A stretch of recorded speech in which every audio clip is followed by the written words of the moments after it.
ذرا قوم کو اب بتا رہا ہوں کہ بجلی کتنی تھی. 16 روپے یونٹ تھی جب ہم چھوڑ کے گئے. آج انہوں نے وہ بجلی پہنچا دی ہے 36 روپے, اور اس کے اوپر جب ٹیکس لگتے ہیں تو لوگوں کے پاس جو بل آ رہے ہیں وہ دگنے سے بھی زیادہ آ رہے ہیں, اور یہ ہر انسان کو ہٹ کر رہا ہے. یہ عام سفید پوش کو بھی ہٹ کر رہا ہے, یہ انڈسٹری کو بھی ہٹ کر رہا ہے, یہ ٹیوب ویل پہ بھی ہٹ کر رہا ہے. ہم نے جو قرضے لیے ہوئے ہیں, ان کی قسطیں ہیں, ان کے اوپر جو سود دینا ہے وہ ہے $30 ارب. IMF, ورلڈ بینک اور ایشین ڈیولپمنٹ بینک, ان کا جو ملا کے بھی ہمارے پاس پیسہ آئے گا نا, کیونکہ ہم نے IMF ڈیل سائن کر دی ہے, وہ بنے گا $8 ارب. باقی $22 ارب ہمیں دنیا سے فائنانس کروانا ہے.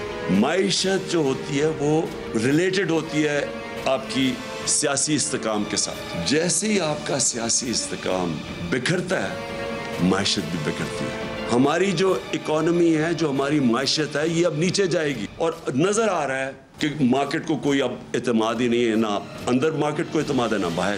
میں اپنی ساری قوم سے اپیل کرتا ہوں کہ یہ اس ملک کو اگر ہم نے مزید اس دلدل سے نکالنا ہے, اس طرح کی مہنگائی سے بچانا ہے جس طرف جا رہی ہے چیزیں مہنگی. IMF نے کہا ہے کہ ابھی بجلی اور مہنگی ہونے والی ہے, ان کی رپورٹ میں ہے. ہم نے اپنے ملک کو انتشار سے بچانا ہے. فوری طور پہ صاف اور شفاف الیکشن اناؤنس کیے جائیں. السلام علیکم ناظرین, ایکسپرٹ میں آپ کے ساتھ نبیلہ سندھو. پینل کا تعارف کروا دوں. پینل کا حصہ ہوں گے سلمان عابد صاحب, اسماعیل قاسم صاحب, نوید حسین صاحب, اور ساتھ حاصل رہے گا نسیم صدیقی صاحب کا. بات کریں گے کہ ملک میں سیاسی عدم استحکام مسلسل بڑھ رہا ہے. IMF سے قرضے ملنے کے باوجود معیشت بہتر نہیں ہو رہی, بلکہ سیلاب کی تباہ کاریوں نے معاشی صورتحال مزید خراب کر دی ہے. درآمدات بڑھ رہی ہیں, زر مبادلہ کے ذخائر مسلسل کم ہو رہے ہیں, اور غیر یقینی کی صورتحال ہے کہ بڑھتی چلی جا رہی ہے. دوست ملک اعتماد کرنے کو تیار نہیں ہے. روپیہ گراوٹ کا شکار ہے, ڈالر کی اڑان اونچی ہے. اوپن مارکیٹ میں ڈالر 240 روپے سے اوپر چلا گیا. ستمبر میں بیرونی قرضوں میں 2600 ارب روپے کا اضافہ ہو گیا, اور اس وقت ملک کو تاریخی مہنگائی کا سامنا ہے. عوام کا جینا مشکل ہو گیا, آٹے کا بحران شدت اختیار کر گیا, اور بجلی کے بلز, انہوں نے تو عوام کی نیندیں ہی حرام کر دی ہیں, اور بجلی کے بل میں مزید زوردار جھٹکے بھی جاری ہیں. ون سلیب پر مبنی فٹ ختم کر کے فی یونٹ 10 روپے تک اضافہ کر دیا گیا ہے. سردیوں میں گیس کی قیمتیں بھی 45% تک بڑھائے جانے کا امکان ہے. سابق وزیر اعظم عمران خان کی بات کی جائے تو جو کہتے ہیں کہ معاشی بدحالی اس حد تک ہے کہ سخت پریشان ہوں. گزشتہ روز انہوں نے عوام سے خطاب کیا, اپنے دور حکومت اور موجودہ حکومت کی معاشی کارکردگی کا موازنہ کیا, اور کہا کہ حکومت کے پاس معاشی بہتری کا کوئی طریقہ نہیں. اگر یہ حکومت مزید رہی تو ملک دیوالیہ ہو سکتا ہے. اسی لیے فوری الیکشن کروائے جائیں اور ملک کو مسائل کی دلدل سے نکالا جائے. اسی مناسبت سے آج کے ایکسپرٹس کے لیے پہلا اور بڑا سوال یہ کہ کیا قبل اس وقت الیکشن سے ملک میں سیاسی اور معاشی استحکام آ جائے گا؟ نسیم صدیقی صاحب, آپ سے اس کا آغاز کریں گے کہ کیا سیاسی استحکام آنے کے ساتھ ساتھ معاشی استحکام آئے گا؟ بہت شکریہ مدعو کرنے کے لیے. دیکھیں, بات یہ ہے کہ جب عمران خان صاحب کی حکومت چل رہی تھی اور اس وقت بھی مہنگائی تھی, گورننس کی پرابلم بھی تھی, لیکن اس قسم کے حالات نہیں تھے. اس وقت یہ ضرور تھا کہ اگر آپ چادر لیتے, اگر منہ پہ کرتے تھے تو پیر ننگے ہو جاتے تھے, اگر پیر پہ چادر کرتے تھے تو منہ ننگا ہو جاتا تھا. اب تو یہ حال ہے کہ وہ چادر ہی غائب ہو چکی ہے, اور جو حالات نظر آ رہے ہیں, اور جس طرح کہا گیا کہ اس وقت ایک تجربہ پتہ نہیں کس وجہ سے یہ سب کچھ کیا گیا کہ جیسی تیسی حکومت ان کی چل رہی تھی, ان کو چلنے دیتے, سال کے بعد جو ہے وہ انتخابات ہوتے اپنے وقت کے اوپر, اور پھر PDM آ جاتی یا کوئی اور بھی آ جاتا تو سب کچھ صاف ہو جاتا. لیکن ابھی تو آپ دیکھیں کہ غریب کا تو جینا دھوبر ہو گیا, جس کی 20,000 تنخواہ, اس کو 25,000 روپے کا بجلی کا بل آیا ہوا ہے. لوگ کس طرح, لوگ کہتے ہیں کہ سیلاب کی وجہ سے 3 کروڑ لوگ اس وقت سڑکوں پہ ہیں. میرے خیال سے تو پوری قوم اس وقت سڑکوں کے اوپر ہے. بہت مشکل ہو گیا گزارا کرنا. تو میرے خیال سے بالکل, کیونکہ آپ دیکھیں کہ انہوں نے کہا تھا موجودہ حکومت نے کہ اگر IMF سے ہمیں قسط مل جاتی ہے تو ہمارے حالات بہتری ہونی شروع ہو جائے گی, مہنگائی کم ہونی شروع ہو جائے گی. لیکن اس طرح کچھ بھی نہیں ہوا. روزانہ کی بیسس پہ بجلی کی پرائسز بھی بڑھ رہی ہیں, پیٹرول کی پرائسز آلریڈی بڑھ چکی ہیں. تو لگ رہا ہے کہ حالات ان کے کنٹرول میں نہیں ہے. اور جو انویسٹر بھی ہے وہ ابھی انویسٹ نہیں کرنا چاہتا, کیونکہ اس کو اندازہ نہیں ہے کہ کس وقت جو ہے وہ حالات چینج ہوں گے یا نئی گورنمنٹ آتی ہے. تو میرے خیال سے الیکشن جو ہے وہ بہترین حل ہے. جتنی جلد از جلد اگر نئے الیکشن ہو جاتے ہیں تو اس سے یہ ہوگا کہ جو بھی گورنمنٹ آئے گی, PDM کی آتی ہے, نون لیگ کی آتی ہے, پیپلز پارٹی کی, یا PTI واپس آ جاتی ہے, کم از کم